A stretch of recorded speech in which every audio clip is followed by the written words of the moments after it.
Shalom, kita akan belajar satu topik yang sering sekali diminati banyak orang karena memang manusia itu cenderung ingin tahu, dan ini topik yang menarik kita perlu perhatikan karena memang juga ada di Alkitab, di firman Tuhan, yaitu tentang akhir zaman. Di 1 Tesalonika 5 ayat 1 sampai 3, kalau kita baca detail ya, dikatakan, tetapi tentang zaman dan masa, kamu sendiri tahu benar-benar bahwa hari Tuhan datang seperti pencuri pada malam. Apabila mereka mengatakan semuanya damai dan aman, maka tiba-tiba mereka ditimpa oleh kebinasaan, seperti seorang perempuan yang hamil ditimpa oleh sakit bersalin. Mereka pasti tidak akan luput. Ayat ini sudah ditulis ya kurang lebih 2000 tahun yang lalu ya. Dan ada masa saya secara pribadi mungkin tahun 80-an ya, waktu masa-masa kuliah itu sedang gencarnya tentang pelajaran mengenai rapture. Dan ayat ini juga berbicara, dan pas ada berita di televisi yang mirip seperti ini. Ya, kita lihat juga dalam terjemahan Inggris ya, 1 Tesalonika 5 ini ayat 1 sampai 5 di sini. Ya, saya terjemahkan langsung ya. Sekarang saudara-saudara, tentang waktu dan tanggalnya kami nggak perlu tulis kepada kamu, karena kamu tahu pasti bahwa hari Tuhan itu akan datang seperti seorang pencuri di malam hari.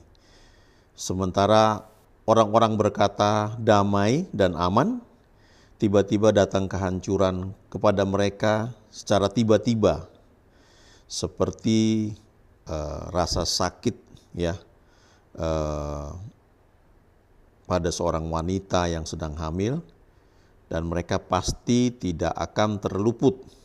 Tetapi saudara-saudara, kalian tidak hidup dalam kegelapan sehingga hari tersebut tidak akan mengagetkan kamu seperti seorang pencuri yang datang itu.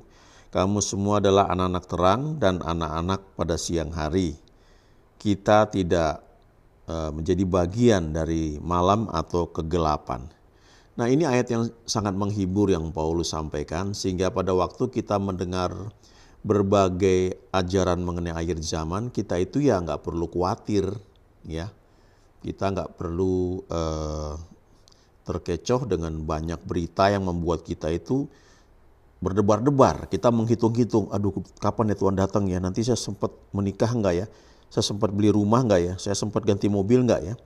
Kadang-kadang itu pengaruhnya cukup besar ya, seluruh bagian hidup kita. Apalagi kadang-kadang dalam beberapa orang yang mengajarkan akhir zaman itu, mereka menafsirkan misalnya di ayat 1 itu ya, about times and dates ya, itu bahasa Inggrisnya. Kalau bahasa Indonesianya kan tentang zaman dan masa. Kalau bahasa Inggrisnya about times and dates, we do not need to write to you ya. Jadi dia bilang ini tentang jam, waktu, jam, dan tanggalnya ya. Jadi ada yang menafsirkan kita nggak tahu tanggalnya, nggak tahu jamnya, tapi kita bisa kira-kira bulannya atau tahunnya gitu. Jadi kadang-kadang sampai seperti itu ya, menafsirkannya. Dan itu sudah terjadi berulang-ulang ya. Waktu tahun 80-an itu ketika saya mulai mendengar ajaran mengenai akhir zaman, pada masa itu memang di keluarga saya itu dilayani oleh satu persekutuan yang sangat karismatik. Sehingga dalam setiap persekutuan tuh selalu ada nubuat, penglihatan, dan spesifik sekali ya kepada orang-orang yang hadir, itu terbuka sekali.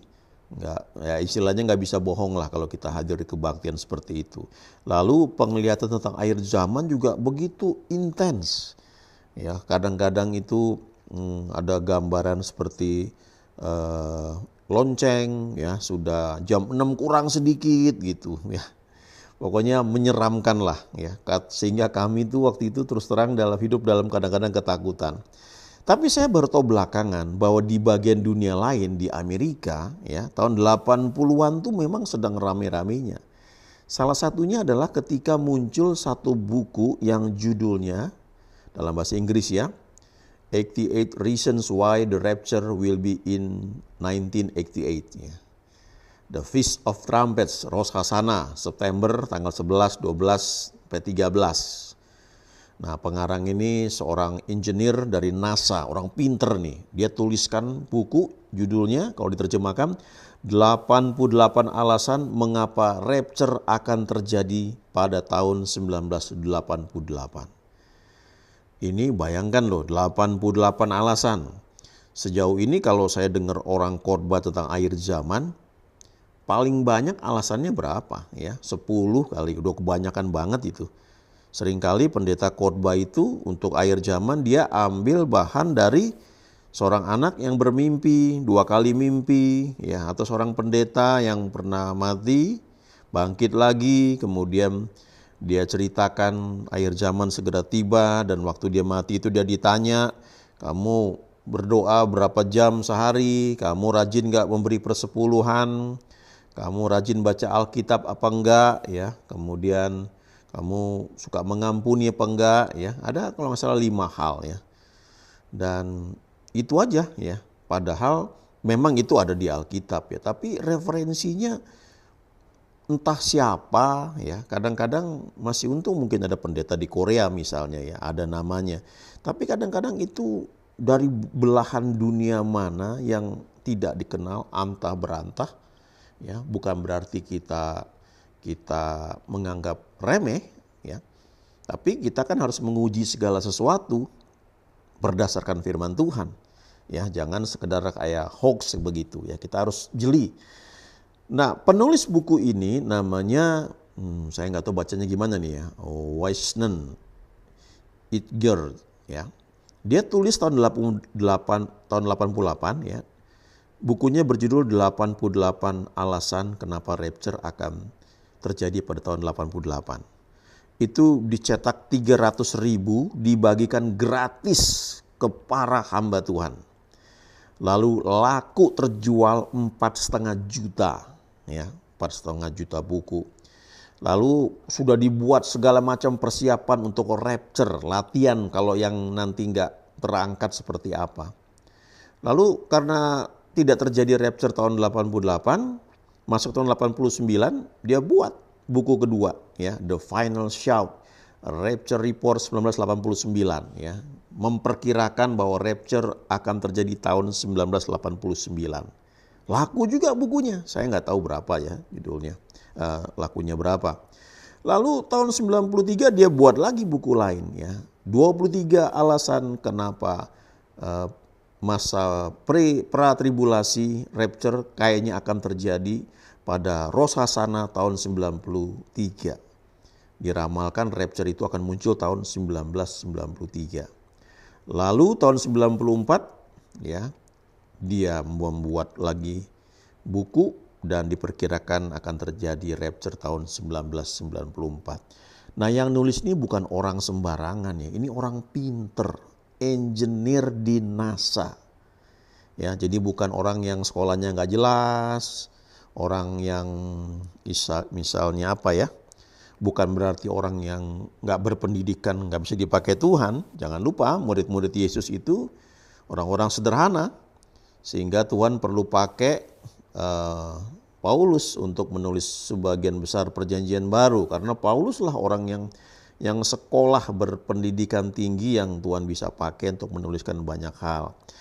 Tentu yang lain dipakai juga ya, Yohanes menyatakan kasih Tuhan, dia pakai juga Matius, ya ada Markus, Lukas, tapi untuk pengajaran teaching bagi jemaat Tuhan, surat-surat penggembalaan kepada gereja Tuhan di akhir zaman ini, di mana kita hidup, itu Tuhan pakai Paulus ya. Itu orang yang sekolah dan diubah hatinya oleh Tuhan.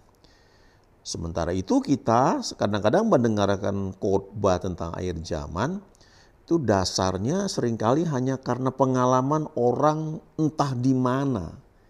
Ya, sekali lagi bukan kita menganggap rendah, tapi kita perlu uji. Ya, Sesederhana itu saja ya. Jadi kita nggak timbul ketakutan yang tidak jelas.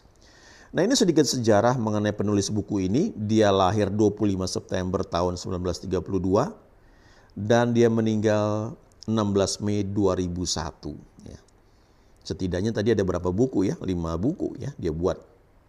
Awalnya dia adalah insinyur di NASA dan dia juga siswa sekolah Alkitab ya, Bible student, yang meramalkan bahwa rapture akan terjadi pada tahun 88 ya.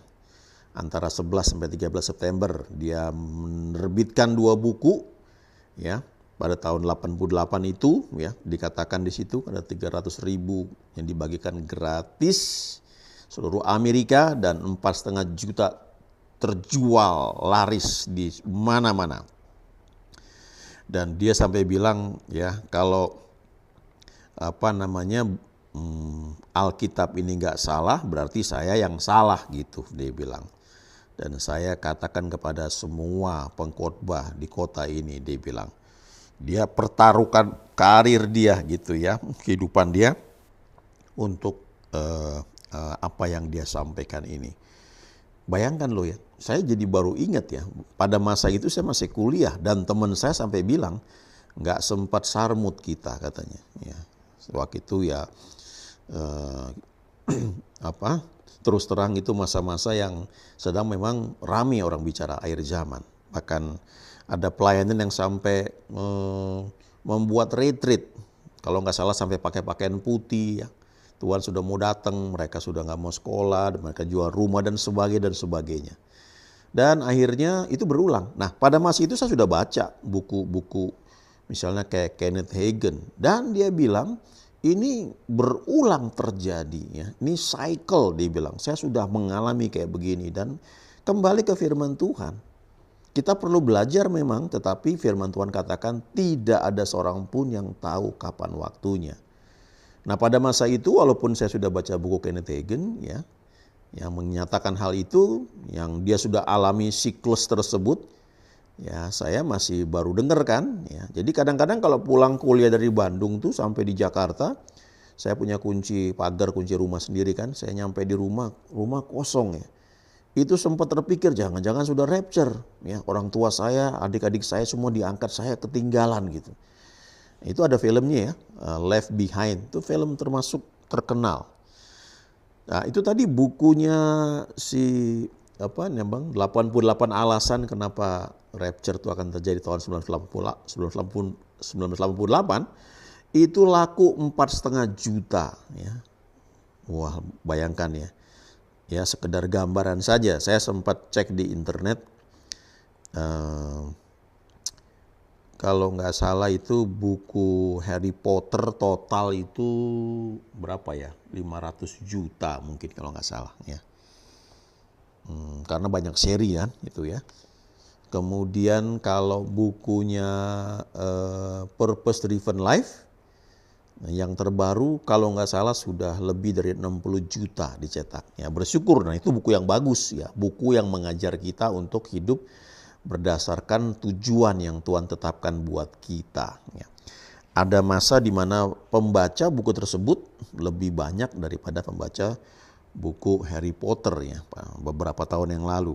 Tapi kalau total jumlah buku yang dicetak, terjual khususnya, maka buku Harry Potter itu masih memegang rekor. Tentu ada buku-buku lain dan diantaranya Alkitab ya. Alkitab kalau nggak salah itu 6 miliar ya total yang dicetak. Nah, kita nggak bicara yang sekarang ini sudah di-download. Kalau kita baca misalnya YouVersion saja itu sudah, saya lupa berapa ya, sudah 1 juta, lupa berapa ya. Tapi kan ini bisa banyak sekali. Artinya begini, hidup ini kan tetap belajar, never stop learning ya, because life never stops teaching. Jadi jangan pernah berhenti belajar, milikilah sikap mau belajar karena kehidupan itu juga nggak pernah berhenti mengajar kita. Tapi kita harus menguji segala sesuatu sesuai dengan firman Tuhan. Jadi jangan karena satu tanda ya cocok-cocokan, kemudian kita membuat segala macam ya tafsiran yang akhirnya bisa menjerat kita sendiri. Ya, memang ada firman Tuhan yang mengatakan jangan anggap rendah nubuat-nubuat. Ya, nubuat-nubuat itu untuk kita uji, jangan kita terima mentah-mentah. Jangan menikah karena dinubuatkan. Ya, Tuhan harus bicara sama kita secara pribadi. Nubuatan tuh hanya untuk meneguhkan.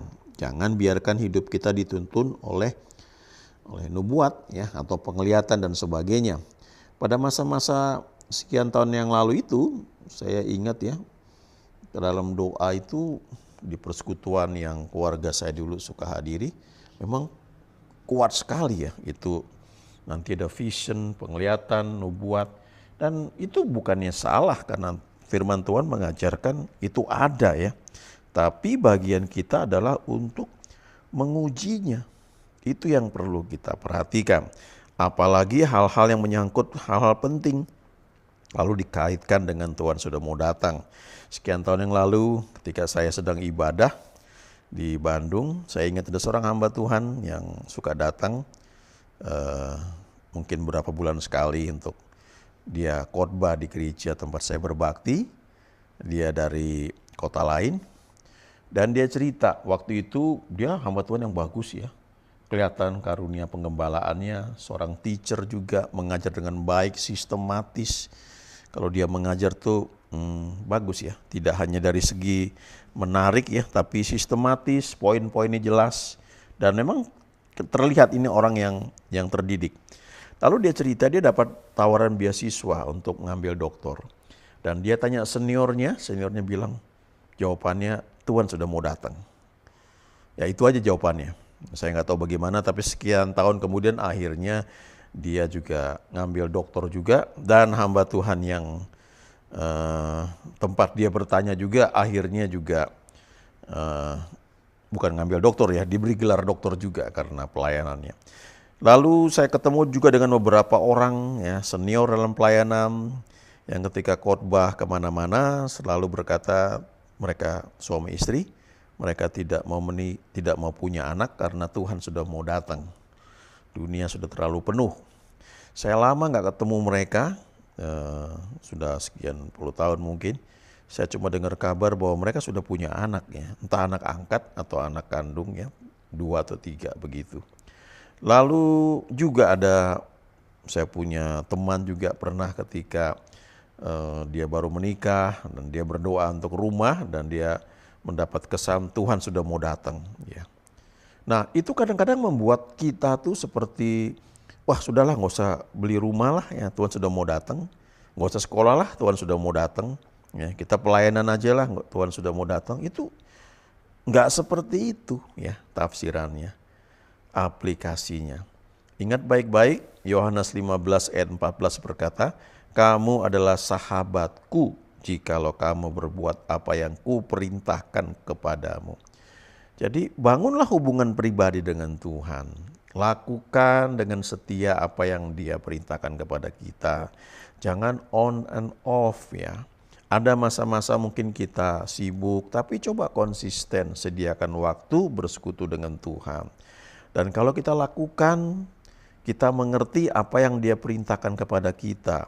Lakukan dengan setia. Karena itu akan meneguhkan bahwa kita adalah sahabatnya Tuhan. Kalau kita sahabatnya Dia, waktu Dia datang, masa sih kita nggak dijemput, nggak diangkat sama Dia, nggak diberitahu sama Dia. Kalau kita punya teman di dunia ini saja yang begitu kita percayai, seorang sahabat, saya punya teman-teman yang seperti itu, yang sangat care, peduli ya. Saya juga percaya kepada mereka, mereka percaya kepada saya. Itu sahabat ya. Apalagi Tuhan. Coba jadikan diri kita ini seperti yang Tuhan katakan, bahwa kita adalah sahabat Dia. Yaitu ketika kita konsisten melakukan apa yang Dia perintahkan kepada kita. Bukan sekedar supaya dilihat oleh orang lain atau karena Dia perintahkan orang lain. Tapi biar karena kita tahu Dia yang memberitakan kepada kita. Percayalah kita pasti akan dipelihara, dijaga oleh Tuhan. Dia Tuhan yang baik dalam kehidupan kita. Haleluya. Amin.